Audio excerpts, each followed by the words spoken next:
The sun set slowly behind the hills, casting a soft golden light across the alien world. Lucas stood on the balcony of the Vorthil embassy, gazing out at the strange, glowing trees below. This planet, with its violet skies and towering spires, felt both distant and welcoming. It had been weeks since the human peacekeepers had arrived to forge a bond between their world and the mysterious, advanced species known as the Vorthil. Lucas, a soldier by training and a diplomat by necessity, had always been proud of the work he did. However, nothing had prepared him for his first face-to-face meeting with the Vorthil queen, Iskara. He had heard the rumors, of course. The queen was beautiful beyond belief, her presence powerful and commanding. She was known for her wisdom and grace, as well as her cold, almost unapproachable demeanor. But none of that mattered now. Lucas had been selected to attend a banquet at her palace in the hopes of furthering the diplomatic efforts. The room inside the embassy was large and lavish, decorated with symbols of peace and unity between species. Lucas straightened his uniform, feeling the weight of the moment.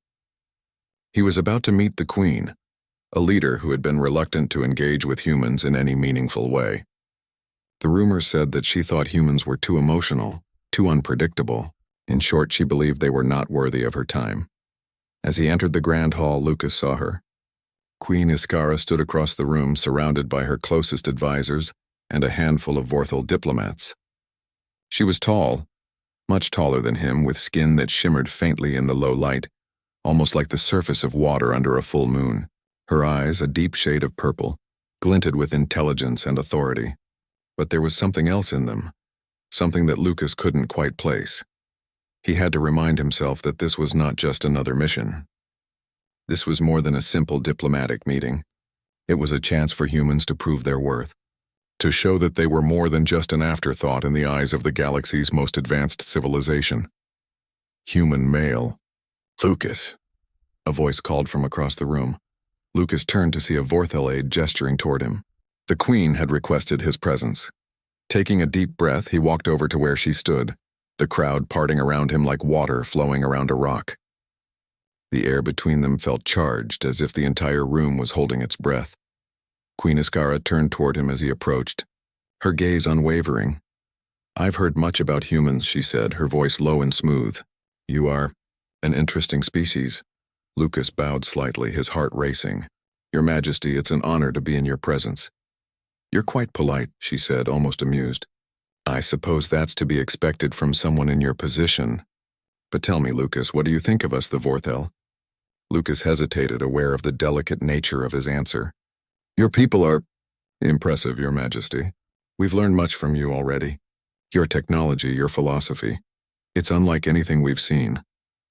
She studied him for a long moment, as if searching for something hidden beneath his words. "And yet you are so different," she said, her voice laced with curiosity. "Tell me, Lucas, what is it about human males that makes them so irresistible?" Lucas blinked, caught off guard by her sudden question. The crowd seemed to hold its breath, waiting for his response. I'm not sure what you mean, Your Majesty," he stammered, his confidence faltering. She smiled slightly, but there was no warmth in it. "You humans think so highly of yourselves. You believe that your emotions, your passion, are what make you strong. But I've watched you, Lucas, I've watched you for days now, and I wonder, what is it about human males that makes them so irresistible?" Lucas could feel the weight of her words pressing down on him. Was she mocking him? Was this some sort of test? The silence in the room was deafening as he struggled to find the right words. Finally, he cleared his throat and said, "Perhaps it's our desire to prove ourselves, Your Majesty. To show that even in the face of adversity we can rise above it." Queen Iskara's smile faded, replaced by an intense gaze. "Ah, so it's not just your strength, your intellect. That makes you fascinating. It's your ability to endure, to never back down, even when you know the odds are against you." Lucas nodded slowly. Unsure of where this conversation was headed, for a moment the queen said nothing. She simply looked at him as though she were contemplating something important. Then, with a slight tilt of her head, she spoke again. "Perhaps I've misjudged you, Lucas. Perhaps there is more to human males than I thought." Lucas felt a strange mix of relief and confusion. What did she mean by that? Was she genuinely intrigued, or was this just another game? Another challenge to prove the superiority of her species? Before he could ask, Queen Iskara turned to the side, addressing the crowd once again. "This evening is about more than diplomacy," she said, her voice carrying through the hall. "It is about learning, about discovery, and as Lucas has so aptly pointed out, about endurance." With that, she walked away, leaving Lucas standing there uncertain of what to make of the encounter. But as the evening progressed, Lucas couldn't shake the feeling that something had changed. The queen, whose every move had once seemed calculated and cold, had shown him a different side, one that was unexpectedly human. He wasn't sure what to think, but one thing was clear: Queen Iscara had just opened a door, and he had no idea where it would lead. The days after the banquet were filled with quiet tension. Lucas couldn't help but think about his encounter with Queen Iscara. Her words echoed in his mind, especially the part where she had called human males irresistible. What did she mean by that? Was it a compliment? Or was she simply toying with him? There was no way to know for sure, and he was left to wonder. The following afternoon, Lucas was summoned to the palace once again. This time there was no grand event or banquet. Instead, a single Vorthel aide greeted him at the door and handed him a note written in elegant flowing script. It was from Queen Iscara herself. "Human male Lucas, I request your presence. We will meet in the secluded chamber at dusk. Prepare yourself." Lucas felt a flutter of unease in his chest. What could she possibly want with him now?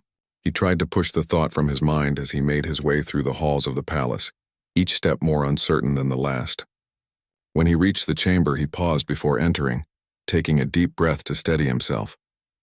The room was unlike any other he had seen in the palace. It was round and filled with exotic plants that seemed to glow faintly in the dim light. The air smelled sweet, like the scent of 1,000 flowers mixed with the freshness of rain. At the center of the room stood Queen Iscara, her back to him, looking out through a large curved window that showed the sprawling landscape of her world. "Lucas," she said softly, without turning, "I trust you find your surroundings pleasant?" "I do, Your Majesty," Lucas replied, stepping inside the room and standing at attention. She turned to face him then, her eyes locking onto his. There was something in her gaze that unsettled him, something intense, almost searching. For a moment they simply stood there in silence, the weight of the moment pressing down on them both. Finally she spoke. "You said that human males are strong because of their endurance, that you rise above adversity," Queen Iscara said, her voice calm, but there was an edge to it now. "I wonder if that's truly the case. I want to test you, Lucas. I want to see if you can endure what I have prepared." Lucas felt a flicker of unease. A challenge? He had expected many things from the Queen, but this wasn't what he had imagined. "What kind of test do you mean, Your Majesty?" he asked, trying to keep his voice steady. She smiled, but it wasn't the same smile she had given him at the banquet. It was colder, more calculating. "A test of both mind and will. I will challenge your intellect and I will challenge your resolve. We will see how far you're willing to go to prove your strength." Lucas wasn't sure what to make of her words, but there was no turning back now. "I accept your challenge, Your Majesty." Queen Iscara stepped aside and motioned for him to follow her. She led him to a large stone table in the center of the room, upon which lay a series of puzzles and riddles, ancient, complex, and impossible to solve without the proper knowledge. The first puzzle was a maze made of colored tiles. The second was a series of symbols that seemed to shift before his eyes. "Let us see if you can solve these," the Queen said, her voice barely above a whisper. "And as you solve them, I will watch. I will be waiting for you to falter." Lucas approached the first puzzle. The maze was intricate, its paths winding in impossible directions, but he was a soldier, trained in strategy and patience. He placed his fingers carefully on the tiles, moving them one by one. The pieces clicked into place, and slowly, the path began to reveal itself. It wasn't easy, but Lucas kept his focus. Every move had to be perfect, every decision deliberate. As he worked, he could feel Queen Iscara's gaze on him, never wavering. She stood across the room, her expression unreadable. There was no praise, no encouragement, only the weight of her silence. The maze clicked into place with a satisfying snap, and Lucas moved on to the next puzzle. It was a set of symbols, each representing an ancient concept from the Vorthel civilization. Some were familiar, but many were completely foreign. He had never seen anything like them before. Lucas could feel his brow furrow as he studied the symbols, trying to make sense of them. Each one seemed to lead to another, as if they were interconnected, their meaning hidden beneath layers of complexity. He stared at the symbols, his mind racing. He had to solve this, he had to prove himself. But the more he looked at the symbols, the more they seemed to shift, becoming an endless loop of confusion. Then he remembered something. Queen Iskara had mentioned endurance. Maybe the key wasn't just in solving the puzzle quickly, perhaps it was about persistence. Lucas took a deep breath and calmed his racing thoughts. He cleared his mind, focusing only on the symbols in front of him. One by one, he matched them together. Slowly but surely, the pieces began to fall into place. The symbols were a code, one that could only be deciphered through careful attention and patience. Finally, with a soft click, the last symbol aligned. The puzzle was complete. Queen Iskara, who had been silent throughout, stepped forward, her expression hard to read. "You've done well," she said, though her tone was still cool. "But that was just the beginning. Now we will test your resolve." She moved to a nearby pedestal and picked up a small glowing orb. It hovered in her hand, casting a soft, ethereal light. "This," she said, "is the final challenge. You must endure the trial of pain."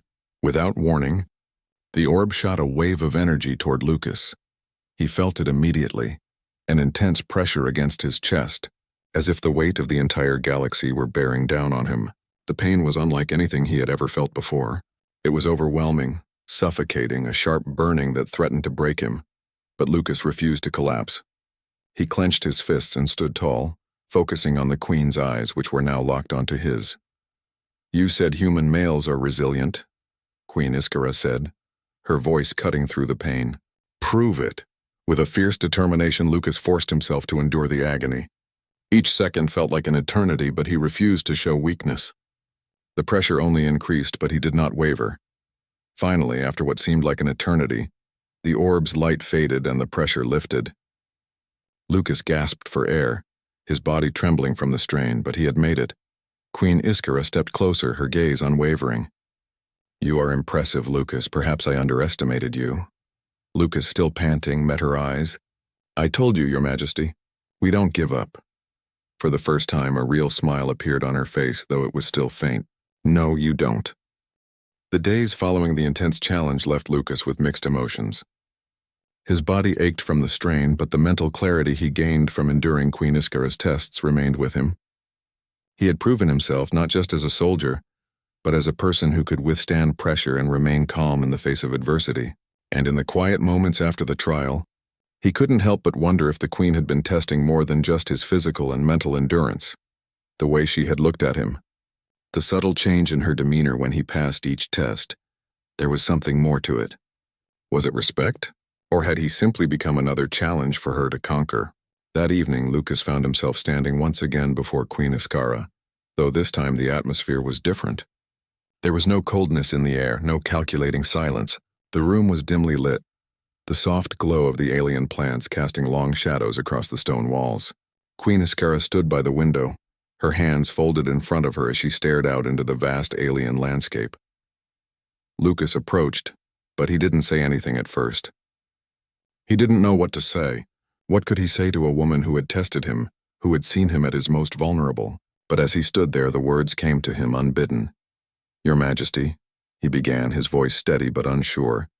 "I don't know what you were hoping to achieve with all of this, but I want to thank you." She turned slowly, her eyes meeting his with that familiar intensity. "Thank me? For what?" "For showing me what true strength is," Lucas said quietly, his gaze not wavering. "For pushing me beyond my limits and making me realize that there's more to being strong than just physical power. There's a quiet strength, the kind that endures." Queen Iskara's expression softened for the briefest moment, and for the first time since their meeting, Lucas saw something other than her usual cool exterior. Something real, something human. But just as quickly the mask returned and she crossed her arms, as if to shield herself from something she couldn't name. "You speak of strength, Lucas," she said, her voice low and contemplative, "but you have yet to see true strength. You have yet to see what it costs." Lucas raised an eyebrow. "What do you mean?" The Queen hesitated, as though debating whether to reveal something she had kept hidden. Finally she spoke again, her voice quieter, more vulnerable. The Vorthel people are not as invincible as we appear, she said, her gaze shifting away from him, as though she didn't want to meet his eyes. Our strength, our power comes at a price I am not sure I am willing to pay anymore. Lucas took a step forward, his heart pounding in his chest. You're not alone in this, Your Majesty. I'm here. If you need someone to share that burden with, you don't have to carry it by yourself. Queen Iskara looked at him, her eyes searching his face, as if trying to determine if he was being sincere. For a long moment she said nothing. But then, to Lucas's surprise, she lowered her arms and sighed, a sound full of both relief and sorrow. I know, she said softly, but I'm not used to letting others in, especially humans. Lucas didn't know how to respond to that, but before he could say anything, Queen Iskara walked over to a nearby chair and sat down, gesturing for him to join her. He did, cautiously, but when he sat across from her, she didn't speak immediately. The silence between them felt heavy, but there was something else too, something that Lucas couldn't place. As the minutes ticked by, Queen Iskara finally spoke again, her voice barely above a whisper. You asked me about strength, Lucas, but you're right. There is more to it than power, isn't there? She looked directly into his eyes now, her gaze softening. It's about enduring, yes, but it's also about trust and about vulnerability, about allowing someone to see you for who you really are, without the armor. And I have never allowed anyone to see me like that. Lucas's heart beat faster, but he kept his composure. This was a side of Queen Iskara that he had never seen before. The powerful queen who ruled over a vast civilization was now showing him a glimpse of her true self. A woman burdened by her responsibilities, afraid of being vulnerable. I don't know what that would feel like, she continued. To let someone see the real me. To trust them with my weaknesses. Maybe I've been too afraid to ever let that happen. Lucas couldn't help but feel the deep sadness in her words. She was a queen, a ruler who had commanded the galaxy's respect, and yet here she was revealing that she had her own doubts, her own fears. He had never seen her like this before, and it made him want to protect her, to show her that she didn't have to carry everything alone. You don't have to be afraid of that with me, he said softly. I'm not here to take anything from you. I'm here to stand by your side. Queen Iskara's eyes met his, and for the first time there was a flicker of something in them. Not the cold, calculating queen he had met days ago, but someone who was beginning to let go of the walls she had built around herself. I don't know if I can do this. Lucas, she said, her voice shaky now. I don't know if I can trust anyone enough to let them in, to let them see the woman behind the crown. Lucas took a deep breath and moved closer, careful not to push her too hard. You don't have to do anything you're not ready for. But when you're ready, I'll be here. You don't have to face this alone. There was a long pause, the weight of her emotions hanging in the air. Queen Iskara stared at him, her expression unreadable. And then, for the briefest moment, her lips curled into the faintest of smiles. Perhaps I've misjudged you, she said softly. And in that moment, Lucas realized that something had shifted between them. It wasn't just about strength anymore. It was about trust, about opening up and being vulnerable with each other. He didn't know where this would go or what would happen next. But for the first time, he felt a true connection with the Vorthel Queen, not just as a soldier, not just as a diplomat, but as a person. The next few days passed in a quiet sort of tension between Lucas and Queen Iskara. There was an unspoken understanding between them now, a connection that had grown out of their shared moments of vulnerability. She no longer held herself at such a distance, and Lucas found himself respecting her more than ever. Yet despite the shifts in their relationship, the looming pressure of diplomacy and duty still hovered in the air. Lucas couldn't forget that his mission wasn't just about his personal feelings toward the Queen. He was here to help bridge the gap between humanity and the Vorthel. The alliance between their species could change the course of history, but now there was something more personal involved. Something that Lucas wasn't entirely sure how to navigate. One evening, after a series of successful meetings with the Vorthel ambassadors, Lucas found himself again standing outside Queen Iskara's private chambers. He had been summoned. This time it wasn't for another test or challenge, but for something else. There was an unfamiliar feeling in his chest as he waited for the Queen to appear. Was she still thinking about what they had talked about? Was she prepared to confront the emotions that had been stirred between them? As the doors to her chamber opened, Queen Iskara stepped out. She wore a deep purple gown that shimmered as she moved, her presence still as commanding as ever. But her eyes, those eyes that had once been so distant, were now softer, more open, and when she saw him standing there, she smiled. "Lucas," she greeted, her voice carrying a warmth that was new. "I'm glad you came." He gave a small nod, unsure of what to expect. "Your Majesty, you wanted to speak with me?" "Yes," she said, taking a step closer. "There's something I've been thinking about, something I need to say. Come, walk with me." Without waiting for his response, she turned and walked toward the large glass-like doors that opened onto the palace's inner courtyard. Lucas followed, his thoughts racing. He had no idea where this conversation was headed, but he could feel the gravity of it. They walked side by side through the courtyard, the quiet hum of the palace's distant machinery filling the air. The sky above them was dotted with stars, and the strange ethereal plants around them swayed gently in the breeze. For a long time, neither of them spoke. Queen Iscara seemed lost in thought, her eyes focused on the horizon while Lucas waited for her to break the silence. Finally she did. "Lucas," she began, her voice steady but filled with an emotion he hadn't heard before. "I was wrong. About so many things. About humans. About you." Lucas turned to her, surprised by the seriousness in her tone. "What do you mean, Your Majesty?"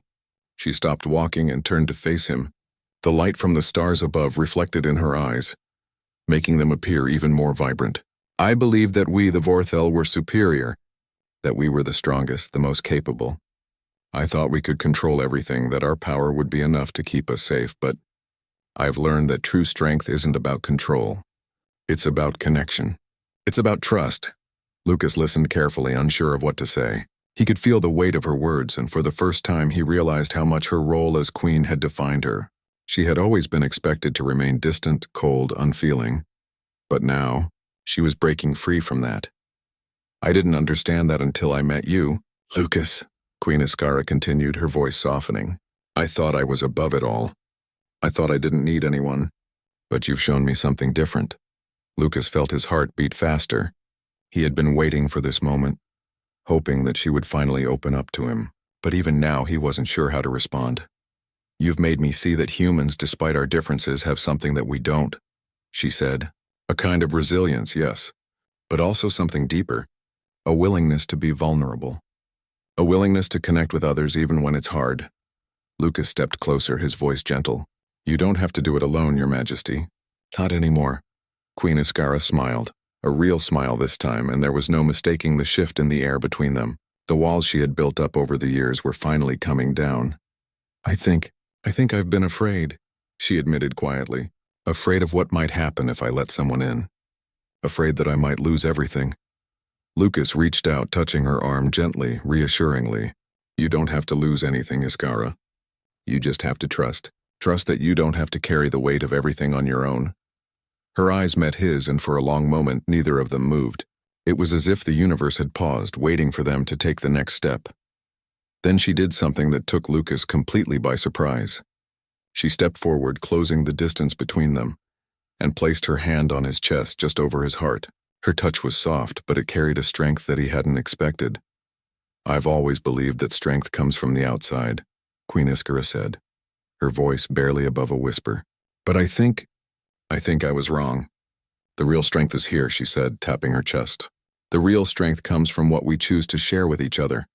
Lucas's heart raced, and he could feel the tension between them grow.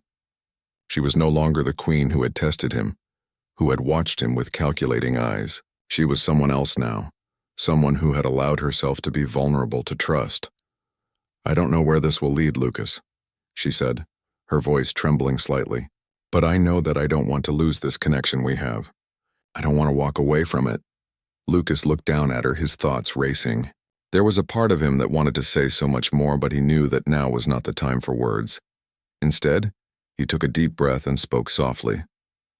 "Neither do I." In that moment, everything seemed to fall into place.